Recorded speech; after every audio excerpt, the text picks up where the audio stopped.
धर्मनगरी कुरुक्षेत्र में आज sector 13 market में डॉक्टर डी.के. ललित द्वारा संचालित आदर्श क्लिनिक में अल्केमिस्ट हॉस्पिटल पंचकुला और आईएमए कुरुक्षेत्र और ठाकुरदास ललित चैरिटेबल ट्रस्ट के सहयोग से फ्री कार्डियोलॉजी कैंप का आयोजन किया गया। इस कैंप में अल्केमिस्ट हॉस्पिटल पंचकुला से पधारे कार्डियोलॉजिस्ट डॉक्टर सुधांशु बुड्ढाकोटी ने 70 से अधिक मरीजों की निःशुल्क जांच की। इस दौरान उन्होंने कैंप में पहुंचे सभी लोगों को खान-पान और अपनी दिनचर्या को लेकर जागरूक भी किया।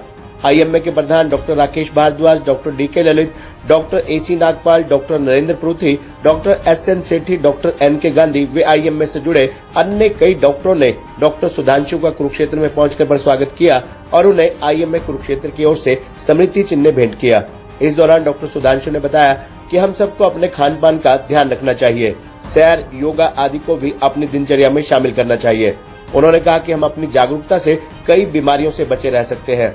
इस दौरान डॉक्टर सुधांशु ने कैंप में भाग लेने आए 70 से अधिक लोगों की जांच की। डॉक्टर सुधांशु के साथ डॉक्टर ऋषभ मरवाहा ने भी मरीजों को जांचा। Doctor D K. ललित ने बताया कि इस कैंप में मरीजों के लिए ईसीजी, शुगर, बीपी से जुड़े टेस्ट भी निःशुल्क कराए गए। साथ ही मरीजों को 10 दिन की दवाइयां भी ठाकुरदास ललित चैरिटेबल ट्रस्ट द्वारा निःशुल्क उपलब्ध करवाई गई। उन्होंने बताया कि भविष्य में भी ऐसे कैंप आयोजित किए जाएंगे ताकि कुरुक्षेत्र की जनता अधिक से अधिक इन कैंपों में स्वास्थ्य लाभ ले सके। इस अवसर पर doctor Vishal Gupta, doctor Surendra Mehta, Surendra Dhingra, Aryan Bajaj, alchemist hospital Panchkula से मोहित वोहरा व नर्सिंग स्टाफ आदि भी मौजूद रहे। कैंप लगाया, इसके बारे में क्या बताएंगे और लोगों को क्या जो है, जैसे आजकल चल रहा है, लोगों को क्या चेंजेस अपने अंदर लाने चाहिए? सर, ये जो आज का कैंप है ये आईएमए कुरुक्षेत्र के साथ मिलके अल्केमिस्ट हॉस्पिटल और हमने और ललित सर के साथ मिलके कार्डियोलॉजी के स्पेसिफिक पॉइंट ऑफ व्यू से लगाया गया है। तो मैं हार्ट स्पेशलिस्ट हूँ, अल्केमिस्ट हॉस्पिटल पंचकुला में अभी 2 साल से काम कर रहा हूँ। पीजीआई चंडीगढ़ से मैंने एमडी और डीएम कार्डियोलॉजी किया और अभी हमारे बहुत सारे पेशेंट्स हैं जो हरियाणा और पंजाब के डिफरेंट दूर दराज इलाकों से आते हैं, कई सारे आते हैं। तो इसीलिए अल्केमिस्ट हॉस्पिटल में अब जैसे एक टर्शरी केयर सेंटर है, बड़ा सेंटर है, तो हमें ये नीड लगता है। कई सारे पेशेंट्स हमारे हैं जो कई के लिए हर बार अल्केमिस्ट हॉस्पिटल आना मुश्किल होता है और फिर इसलिए हमें रियलाइज होता है कि हमारा भी पेरिफेरी में जाना, जितना हम जा सकें, दूर जा सकें, लोगों के घरों तक पहुँच सकें, वो फायदेमंद होता है। क्योंकि यहाँ पे कुरुक्षेत्र एक हब है मेडिकल के हिसाब से। जितने भी आसपास के एरियाज हैं हरियाणा के, यहाँ पे वो पहले कुरुक्षेत्र ही आते हैं सारे पेशेंट, फिर कुरुक्षेत्र से फिर हमारे पास जिस किसी को रिक्वायरमेंट है कुछ ऐसा स्पेशलिस्ट ट्रीटमेंट की, वो आते हैं। तो फिर क्यों ना हमने सोचा कि हम कुरुक्षेत्र आए तो पेशेंट्स के लिए भी थोड़ा नज़दीक हो जाता है, तो पेशेंट्स को अटेंड कर सकते हैं। कई बार होता है कि पेशेंट्स को स्पेशलिस्ट ट्रीटमेंट की ज़रूरत है या नहीं है, ये डिसीजन लेना मतलब उसके लिए उसको वहाँ आना पड़ता है। वहाँ आके सिम्टम्स क्या हैं? सर, हार्ट के जो सिम्टम्स है ना बहुत नॉन स्पेसिफिक है। वैसे तो जो 3-4 प्राइम सिम्टम्स है, जो इम्पोर्टेंट सिम्टम्स हम बोलते हैं, खास सिम्टम्स है हार्ट के, जैसे छाती में दर्द, सांस की दिक्कत होना, कमजोरी महसूस होना, धड़कन होना, ये 3-4 चक्कर आना, ये 3-4-5 सिम्टम जो बहुत प्राइम सिम्टम्स है, जिनको जो कि अगर किसी को होता है तो पेशेंट को सबसे पहले ही लगता है कि भाई मुझे हार्ट की दिक्कत है। बट जरूरी नहीं है कि हर बार सिम्टम हो।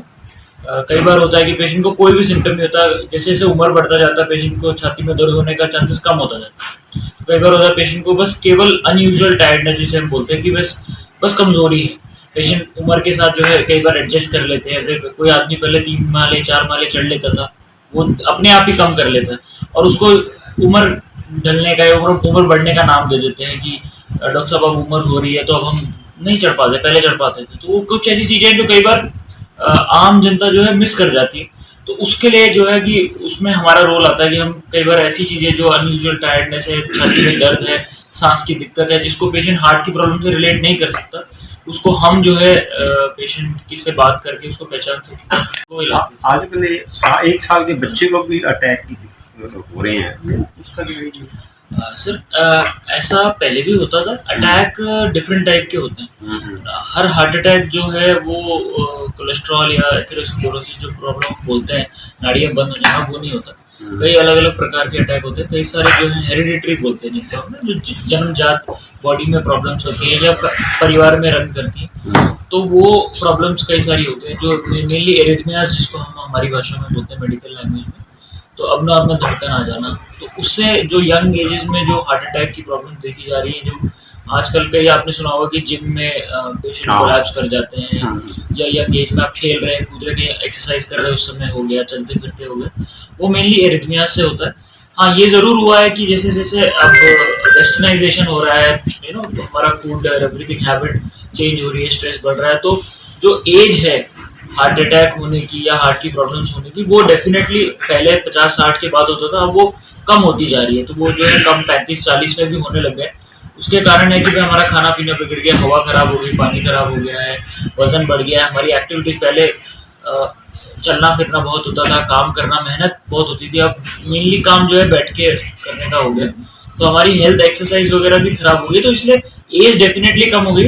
और जो बहुत छोटे बच्चों में या 10-15 साल के लोगों में जिम करते हुए शुगर नहीं है, बीपी नहीं है कुछ, वो मेनली अगर हो रहा है तो वो कई बार अबनॉर्मल धड़कन की वजह से होता है, या HCM वगैरह प्रॉब्लम्स हम बोलते हैं, जिसमें हार्ट अबनॉर्मली मोटा हो जाता है, वो एरिथमियाज है, वो कंजेनाइटल प्रॉब्लम्स हैं, वो भी पहचानना समय पर बहुत ज़रूरी होता है। उसके लिए भी एक्चुअली बहुत कम है जागरूकता एक्चुअली इंडिया में उसकी, क्योंकि पहले बहुत कम देखा जाता था और सुना भी नहीं था, घरों में हो जाता था। तो अब जैसे जैसे लोग, अब सोशल मीडिया आ गया है, पता चलने लगा है, तो लोग भी जागरूक होने लगे, आते हैं हमारे पास टेस्ट कराते हैं, तो टाइमली अगर उनको पहचाना जाए तो इलाज किया जाए। टेस्ट कौन से करवाने चाहिए आज? सर रूटीन टेस्ट तो ECG और इको ही हम बोलते हैं। सो बेसिकली तो ECG ही है। जब ECG एक बहुत सिंपल सा टेस्ट है, हर जगह अवेलेबल है आजकल तो गाँव में, तो उससे ही कुछ चीज़ें पता चल जाती हैं। अगर पेशेंट को किसी को सिम्टम है, कोई दिक्कत है, जैसे चक्कर आना, सांस चढ़ना, छाती में दर्द होना है, कमजोरी वगैरह है, धड़कन होना, तो इकोकार्डियोग्राफी बहुत सिंपल सा टेस्ट है, जो भी आजकल हर जगह ऑलमोस्ट अवेलेबल हो ही गया है। तो उसमें सिंपल हार्ट का अल्ट्रासाउंड है, रेडिएशन का खतरा नहीं, कुछ नहीं, आजकल हर जगह हो रहा है, तो उससे बहुत आसानी से आप आधे से ज़्यादा हार्ट की प्रॉब्लम्स को पता लगा सकते हैं। एक और जो टेस्ट है, ट्रेडमिल टेस्ट बोलते हैं हम, TMT, वो भी बहुत सिंपल सा टेस्ट है, मशीन पे चलना है और उसमें ECG चेंजेस हम देखते हैं कि कोई बदलाव तो नहीं आ रहे हैं, तो उससे भी बहुत आसानी से जो है पता लगाया जा सकता है। और ये बहुत सिंपल टेस्ट है, और कई सारे हॉस्पिटल्स में तो अब ये कार्डियक पैकेज के रूप में ही चलता है। तो उसमें जो रूटीन छोटे मोटे ब्लड टेस्ट है, कोलेस्ट्रॉल वगैरह के टेस्ट, साथ में ECG, TMT एक साथ ही है। तो बहुत ही एक नॉमिनल की फीस में जो है पेशेंट अपना अगर साल या 2 साल में एक बार भी कराए तो अपना रेगुलर हेल्थ चेकअप कार्डियक के पॉइंट ऑफ व्यू से बहुत आसानी से हो जाए।